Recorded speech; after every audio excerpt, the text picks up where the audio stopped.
नमस्ते मेरे प्यारे अंतरिक्ष यात्रियों। हमारे ब्रह्मांडीय पड़ोस यानी सौर मंडल के एक अद्भुत सफर के लिए तैयार हो जाइए। अपनी सीट बेल्ट बांध लीजिए क्योंकि हम अंतरिक्ष के विशाल विस्तार में उड़ान भरने वाले हैं। Space is big, really big. You just won't believe how vastly, hugely, mind bogglingly big it is. और इसी विशालता में हमारा अपना सौर मंडल है, ग्रहों, चंद्रमाओं और अन्य खगोलीय पिंडों का एक छोटा सा नखलिस्तान जो एक ही मैग्निफिसेंट स्टार सूर्य के चारों ओर चक्कर लगा रहे हैं। हमारा सौर मंडल आकाशगंगा का एक छोटा सा हिस्सा है। आकाशगंगा एक विशाल स्पाइरल गैलेक्सी है जिसमें अरबों तारे हैं। एक कॉस्मिक सिटी ऑफ स्टार्स की कल्पना कीजिए। और हमारा सौर मंडल इस बस्टलिंग मेट्रोपोलिस का बस एक मोहल्ला है। अगर आकाशगंगा पृथ्वी के आकार की होती तो हमारा सौर मंडल रेत के एक कण से भी छोटा होता। फिर भी अंतरिक्ष का यह छोटा सा टुकड़ा आश्चर्य और सुंदरता से भरा है, जो ब्रह्मांड के विस्मयकारी पैमाने और विविधता का प्रमाण है। लगभग 4.6 अरब साल पहले हमारा सौर मंडल गैस और धूल के घूमते हुए बादल से ज्यादा कुछ नहीं था। फिर कुछ अविश्वसनीय हुआ। हो सकता है कि पास के किसी तारे में एक सुपरनोवा विस्फोट हुआ हो, जिससे बादल में शॉकवेव्स भेजी गई। इन शॉकवेव्स के कारण बादल सिकुड़ने लगा और जैसे जैसे यह सिकुड़ता गया, यह तेजी से घूमने लगा। ग्रेविटी ने ज्यादातर मटेरियल को केंद्र की ओर खींच लिया, जहां आखिरकार यह प्रज्वलित हो गया और हमारे सूर्य का निर्माण हुआ। बचा हुआ डस्ट और गैस आपस में मिलकर ग्रहों, चंद्रमाओं और क्षुद्र ग्रहों का निर्माण किया, जिन्हें हम आज जानते हैं। सूर्य गर्म गैस का एक विशाल गोला है, ज्यादातर हाइड्रोजन और हीलियम, जो अपने ही ग्रेविटी द्वारा एक साथ जुड़ा हुआ है। यह इतना बड़ा है कि इसके अंदर 10 लाख से भी ज्यादा पृथ्वी समा सकती है। और भले ही यह हमसे लगभग 93 मिलियन माइल्स दूर है, यह पृथ्वी पर सभी जीवन का स्रोत है। सूर्य की तेज गर्मी और प्रकाश वह ऊर्जा प्रदान करते हैं जिसकी प्लांट्स को फोटोसिंथेसिस के लिए जरूरत होती है, जो बदले में हमारे ग्रह पर सभी जीवित चीजों के लिए भोजन और ऑक्सीजन प्रदान करता है। यह हमारे सीजन्स और वेदर पैटर्न्स के लिए भी जिम्मेदार है। सूर्य के बिना पृथ्वी एक ठंडी, अंधेरी और निर्जीव जगह होती। सेक्शन 5, पथरीले यात्री अंदरूनी ग्रह। सूर्य के सबसे नजदीक 4 इनर प्लैनेट्स हैं, जो सभी ज्यादातर रॉक और मेटल से बने हैं। ये ग्रह हैं मर्क्यूरी, वीनस, अर्थ और मार्स।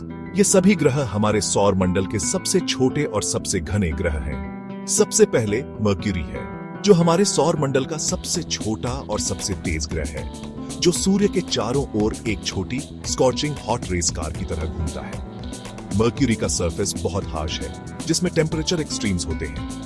मर्क्यूरी का दिन और रात का टेम्परेचर डिफरेंस बहुत ज्यादा है। दिन में यह 430 डिग्री सेल्सियस तक गर्म हो सकता है और रात में -180 डिग्री सेल्सियस तक ठंडा हो सकता है। इसके बाद वीनस आता है, जिसे अक्सर इसके समान आकार के कारण पृथ्वी का जुड़वां कहा जाता है। लेकिन इससे मूर्ख मत बनो। वीनस एक स्कॉचिंग हॉट ग्रह है, जिसका एक थिक टॉक्सिक एटमॉस्फेयर है, जो भट्टी की तरह गर्मी को ट्रैप करता है।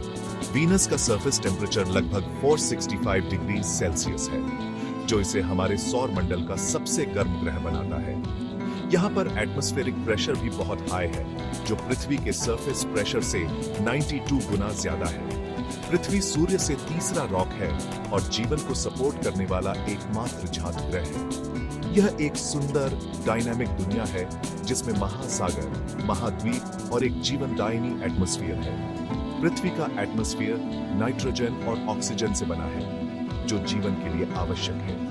यहाँ पर पानी भी अबंडेंट है, जो जीवन के लिए एक और महत्वपूर्ण घटक है। अंत में मार्स है, लाल ग्रह, जिसका नाम इसकी रस्टी रेड सतह के कारण पड़ा है। मार्स एक ठंडी, डेजर्ट जैसी दुनिया है, लेकिन इस बात के सबूत हैं कि यह कभी वार्मर और वेटर रही होगी। संभवतः यहाँ जीवन भी रहा होगा। मार्स पर कई मिशंस भेजे गए हैं ताकि यह पता लगाया जा सके कि क्या यहाँ पर कभी जीवन था। यहाँ पर एंशिएंट रिवर वैलीज और लेक बेड्स के निशान मिले हैं, जो यह संकेत देते हैं कि यहाँ पर कभी पानी बहता था। मार्स का एटमॉस्फेयर बहुत थिन है और यह मोस्टली कार्बन डाइऑक्साइड से बना है। यहाँ पर टेम्परेचर बहुत कोल्ड होता है, जो -125 डिग्री सेल्सियस तक गिर सकता है। इन चारों इनर प्लैनेट्स की अपनी अपनी विशेषताएं हैं, लेकिन एक बात कॉमन है, ये सभी हमारे सौर मंडल के सबसे फैसिनेटिंग और मिस्टीरियस ऑब्जेक्ट्स में से हैं।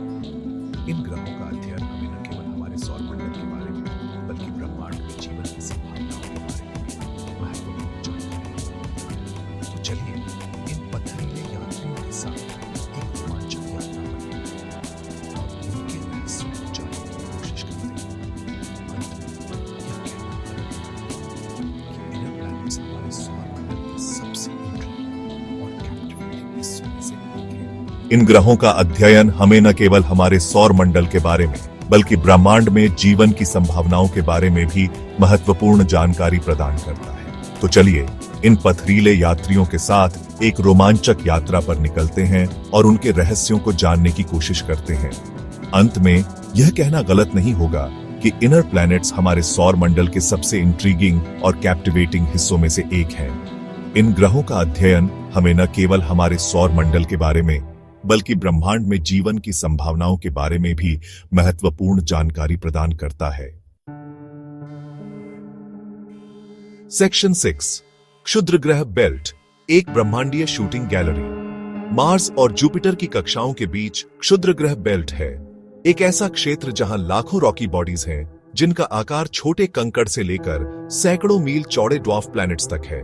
ये क्षुद्र ग्रह सौर मंडल के निर्माण के लेफ्टओवर्स हैं, ऐसे टुकड़े जो कभी भी एक ग्रह बनाने के लिए आपस में नहीं जुड़ पाए। जबकि ज्यादातर क्षुद्र ग्रह सूर्य की परिक्रमा करते हुए हार्मलेसली अपने काम में लगे रहते हैं, कुछ कभी कभी अपने रास्ते से भटक जाते हैं, जिससे पृथ्वी के लिए संभावित खतरा पैदा हो जाता है। सेक्शन 7, गैस के गोले बाहरी सौर मंडल। क्षुद्र ग्रह बेल्ट के आगे गैस जायंट्स हैं, जो हाइड्रोजन और हीलियम जैसी गैसों से बने विशाल ग्रह हैं। ये ग्रह हमारे सौर मंडल के सबसे बड़े और सबसे रहस्यमय पिंडों में से हैं। इनकी विशालता और संरचना ने वैज्ञानिकों को सदियों से आकर्षित किया है। सबसे पहले जुपिटर है, जो हमारे सौर मंडल का सबसे बड़ा ग्रह है। यह ग्रह इतना विशाल है कि इसका द्रव्यमान सभी अन्य ग्रहों के कुल द्रव्यमान से 2.5 गुना अधिक है। यह इतना बड़ा है कि आप अन्य सभी ग्रहों को इसके अंदर स्पेयर जगह के साथ फिट कर सकते हैं। जुपिटर के पास 79 झात चंद्रमा है, जिनमें से सबसे बड़ा गैनीमीड है, जो बुध ग्रह से भी बड़ा है। जुपिटर अपने ग्रेट रेड स्पॉट के लिए जाना जाता है, एक मैसिव स्टॉर्म जो सदियों से रेजिंग है। यह तूफान इतना बड़ा है कि इसमें पृथ्वी जैसे 2 ग्रह समा सकते हैं। इसके बाद सैटर्न आता है, जो हमारे सौर मंडल की रिंग्ड ब्यूटी है। सैटर्न के रिंग्स इसे एक अद्वितीय और आकर्षक ग्रह बनाते हैं। सैटर्न के रिंग्स अनगिनत बर्फीले कणों से बने हैं, जिनका आकार रेत के कणों से लेकर घरों तक है। ये रिंग्स ग्रह के चारों ओर एक अद्भुत दृश्य प्रस्तुत करते हैं। यूरेनस, बर्फ का गोला, अपनी साइड पर झुका हुआ है, जो इसे ग्रहों के बीच यूनिक बनाता है। यह झुकाव इसके मौसम और दिन रात के चक्र को प्रभावित करता है। और अंत में नेपट्यून है, जो सूर्य से सबसे दूर का ग्रह है, सुपरसोनिक वाइंड्स और गहरे नीले एटमॉस्फेयर वाली एक ठंडी दुनिया। नेपट्यून का वातावरण मीथेन गैस से भरा है, जो इसे इसका विशिष्ट नीला रंग देता है। यह ग्रह अपने तूफानों और तेज हवाओं के लिए भी जाना जाता है, जो सौर मंडल में सबसे तेज है। सेक्शन 8, गैस के गोलों से परे प्लूटो और कुइपर बेल्ट। हमारे सौर मंडल के ठंडे बाहरी इलाकों में गैस जायंट्स से बहुत दूर प्लूटो है, जो एक रहस्यमय और आकर्षक दुनिया है, जिसे कभी 9वां ग्रह माना जाता था, लेकिन अब इसे ड्वार्फ प्लैनेट के रूप में वर्गीकृत किया गया है। प्लूटो का आकार छोटा है, लेकिन इसका प्रभाव और महत्व बहुत बड़ा है। प्लूटो कुइपर बेल्ट का हिस्सा है, जो हमारे सौर मंडल के किनारे पर स्थित है। यह क्षेत्र छोटे आइसी बॉडीज और ड्वार्फ प्लैनेट से भरा हुआ है, जो क्षुद्र ग्रह बेल्ट के समान एक क्षेत्र है, लेकिन बहुत बड़ा है और रॉकी बॉडीज के बजाय बर्फीले पिंडों से भरा है। कीपर बेल्ट में कई अनोखी और अद्वितीय वस्तुएं हैं, जो वैज्ञानिकों के लिए बहुत रुचिकर हैं। कुइपर बेल्ट प्रारंभिक सौर मंडल के बारे में जानकारी का खजाना है और इसमें कई रहस्य छिपे हुए हैं। यह क्षेत्र हमें हमारे सौर मंडल के प्रारंभिक दिनों की झलक देता है और वैज्ञानिकों का मानना है कि इसमें हमारे प्लैनेटरी सिस्टम के निर्माण के क्लूज हो सकते हैं। कीपर बेल्ट में अध्ययन करने से हमें यह समझने में मदद मिल सकती है कि हमारे सौर मंडल का निर्माण कैसे हुआ। कुछ एस्ट्रोनॉमर्स का यह भी मानना है कि एक और ग्रह हो सकता है जो अभी तक खोजा नहीं गया है। यह ग्रह कीपर बेल्ट के दूर के इलाकों में छिपा हो सकता है। एक असली नौवां ग्रह जो कीपर बेल्ट के दूर के इलाकों में अनदेखा छिपा है और इसका पता लगाना एक बड़ी चुनौती है। इसका ग्रेविटी अन्य वस्तुओं की कक्षाओं को सब्टली प्रभावित करता है। यह ग्रह हमारे सौर मंडल के डायनामिक्स को समझने में एक महत्वपूर्ण कड़ी हो सकता है। सेक्शन 9 एक्सप्लोर करते रहे। हमारा सौर मंडल एक अद्भुत जगह है जो आश्चर्य, सुंदरता और एक्सप्लोरेशन के अनंत अवसरों से भरी है। मर्क्यूरी की स्कॉचिंग हीट से लेकर कुइपर बेल्ट की बर्फीली गहराई तक खोजने के लिए हमेशा कुछ नया होता है। इसीलिए सितारों को देखते रहे, सवाल पूछते रहे और एक्सप्लोर करना कभी बंद न करें। और अगर आपको यह कॉस्मिक एडवेंचर पसंद आया हो तो लाइक, सब्सक्राइब और अपने फेलो स्पेस एंथुसियास्ट्स के साथ नॉलेज शेयर करना न भूलें। आइए खोज की भावना को जीवित रखें।